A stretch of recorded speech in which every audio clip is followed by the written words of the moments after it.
बिस्मिल्लाहिर्रहमानिर्रहीम। अल्लाहुम्मा सल्ली अला सय्यदना मुहम्मद सैयद अलफुर्क अलफरकान व जामिल वर्क व मंजिल मिन इस्माल कुरान व अला आले मोहम्मद वसल्लम। अगर कोई शख्स तंगदस्ती और माली परेशानी का शिकार हो तो उसको चाहिए कि ये दरूद शरीफ बाद नमाज फजर और बाद नमाज मगरिब या इशा 71 बार पढ़कर दुआ करे तो इंशाअल्लाह ताला कुछ ही अरसा में तंगदस्ती और मुहताजी से निजात मिल जाएगी।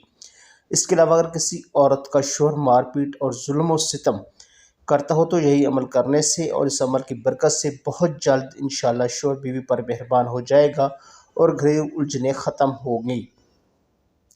अगर परेशानी मुसीबत या किसी भी वजह से नींद ना आ रही हो तो कुरान पाक की ये आयत मुबारक पढ़ें। इन्नल्लाह व मलाइकतहु युसल्लू अला नबी या अय्युहल्लज़ीना आमनू सल्लल्लाहु अलैहि वसल्लम तस्लीमा। इसके बाद कोई भी दुरूद शरीफ पढ़ते रहें। जिस कदर ध्यान और तवज्जो से पढ़ेंगे उतनी ही जल्दी नींद आ जाएगी और कुछ ही अरसा में बेख्वाबी के मर्ज से मुकम्मल निजात मिल जाएगी।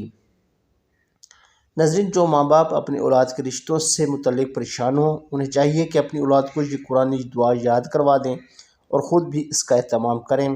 इस दुआ में अच्छे रिश्ते मिलने का और रफ़ीक़ के साथ ज़िंदगी गुजारने ना तलब किया गया है। चूँकि ये दुआ ख़ुद अल्लाह ताला ने बतलाई है, गोया अल्लाह खुद ही बता रहा है कि हमारे दरबार में हमसे इस तरह मांगो, लिहाजा ये दुआ कबूलियत के ज़्यादा करीब है। वो दुआ ये है, रब्बना हब्ब लना मिन अज़वाजिना व ज़ुर्रिय्यतन क़ुर्रतल अय्न वजअलना लिल मुत्तक़ीन इमामा। सूरत फुरक़ान आयत नंबर 74। अल्लाह ताला ने इस दुआ को अपने ख़ास बंदों की दुआ फरमाया है। ये दुआ मर्द औरत की ज़िंदगी भर मांगते रहना चाहिए। बहुत मुबारक दुआ है।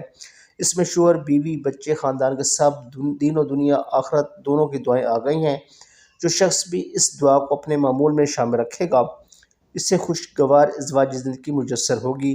जिस किसी को शैतानी असरात का खौफ हो या अपना कीमती सामान लूट जाने का खदशा हो तो उसको चाहिए कि सोने से पहले 21 बार बिस्मिल्लाहिर्रहमानिर्रहीम पढ़े। इस अमल की बदौलत से सामान की चोरी और शैतानी असरात और इंशाअल्लाह अचानक मौत के आने से महफूज रहेगा। अगर कोई शख्स नाहक कैद में हो या किसी ऐसे मुकदमे में फंसा हो जिससे निकलना मुश्किल नज़र आ रहा हो तो उसको चाहिए कि शब जुमा में इस दुआ को 1000 बार पढ़ें। इंशाअल्लाह बहुत जल्द कैद से निजात मिल जाएगी और मुकदमा से खलासी मिल जाएगी। दुआ यह है, या रब्बा अंता समद्दी व मिन आका मददी व अलैका मुतदी। इस दुआ के साथ अव्वल व आखिरी 11 बार ये दुरूद शरीफ पढ़ें। अल्लाहुम्मा सल्ली अला मुहम्मदिन व आलि व इशरतुन बियदी कुल्लि मालूम लाका। ज़ालिम दुश्मन के शर से बचने और निजात पाने के लिए इस कुरानी आयत को पढ़कर अपने हाथों पर दाम करके पूरे बदन पर फेरें और इंशाअल्लाह दुश्मन से हिफाजत रहेगी। हत्ता कि दुश्मन के हजूम से भी गुजर जाए तो वो उसे देख ना सकेंगे। दुआ यह है, ला तदरकहु अलबसार वहु युद्रकु अलबसार वहुल लतीफ़ुल ख़बीर। 103 आयत नंबर सूरतुल इनाम। रोज़ बाला अमाल में से जो भी वजीफ़ा मुकम्मल करें तो 125 रुपये किसी मुस्तहिक को हदिया ज़रूर दे दें ताकि अल्लाह ताला आपकी दुआएं कबूल फरमाए। तो नाज़रीन, ये थी हमारी आज की वीडियो। उम्मीद है वीडियो आपको अच्छी लगी होगी। अगर वीडियो अच्छी लगी तो वीडियो को लाइक कीजिए, कमेंट कीजिए, शेयर कीजिए और चैनल को सब्सक्राइब करना ना भूलिए ताकि इस तरह की मुफीद और मालूमाती वीडियोज़ आपको बर वक्त मिलते रहें।